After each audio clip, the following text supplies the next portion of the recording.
ඉස්සර කාලේ එක ගමක මහා විශාල ගොරක ගහක ජීවත් වුණ කළුබණ්ඩා කියලා යකෙක් හිටියා. මෙයාගේ ප්‍රධාන රස්සාව වුණේ රෑට ගහ යටින් යන මිනිස්සුන්ව බය කරන එකයි, තොවිල් ගෙවල් වලට පැනලා බැදපු මස් කන එකයි. දවසක් ගමේ තරුණයෙක් රෑ ජාමේ ගහ යටින් යද්දී කලබලයට යාගේ අලුත්ම ස්මාර්ට් ෆෝන් එක බිම වැටිලා ගියා. පහුවදා උදේ කළුබණ්ඩා මේක අහුලගත්තා. මුලින් මේක කන්න හෙදුවත් පස්සේ ඒකේ තිරය පත්තු වෙනව දැකලා යකාට ආස හිතුණා.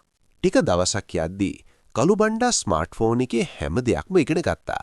එයා මුලින්ම කලේ ගමේ පන්සලේ Wi-Fi එකේ පාස්වර්ඩ් එක හාම්දුරුවන්ගෙන් ඉල්ලගත් එක. එදා ඉඳන් කළුබණ්ඩාගේ ජීවිතය උඩු යටි කුරු වුණා. ඔහු රෑට තොවිල් පොළවල් වලට යන්නේ එක නැවතුවා. බැදපු මස් කන එකත් අමතක වුණා. ගොරක ගහේ අත්තක් උඩට වෙලා ඔහු අන්තර්ජාලය හරහා විද්‍යාව, තාක්ෂණය සහ ලෝක ඉතිහාසය ගැන ඉගෙන ගන්න පටන් ගත්තා. දැන් ගම්මුන් කළුබණ්ඩාට බය නැහැ. මොකද දැන් ඔහු ගහ යටින් යන මිනිස්සුන්ව බය කරන්නේ නැහැ.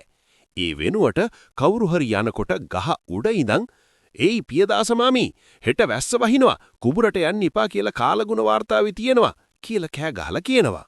කළුබණ්ඩා දැන් යකෙක් නෙවෙයි, ගමේ ඉන්න උගත්ම ඩිජිටල් චරිතය බවට පත් වෙලා. කළුබණ්ඩා යකා තමයි මම. ගොරක ගහේ ඉඳන් බය කරනවා හැමදාම. තොවිල් වල මස් කනවා ඒකයි මගේ වැඩේ. අනේ මගේ ෆෝන් එක Wi-Fi නෑ මේකේ. පන්සලේ හාමුදුරුවනේ මුරපදය දෙන්නකෝ. දැන් මම ඉගෙන ගන්නවා යකා නෙවෙයි මම. දැන් මම ඉගෙන ගන්නවා යකා නෙවෙයි මම.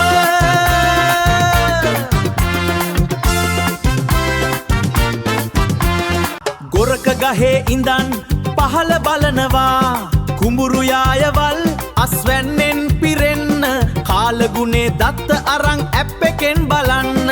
වැස්ස එන හැටි හිරු පායන වෙලාව ගොවීන්ට කියනවා නියමෙටම වැඩේ. අපේ ගමේ දියුණුවයි මගේ සතුට ඒකයි. අපේ ගමේ දියුණුවයි මගේ සතුට ඒකයි.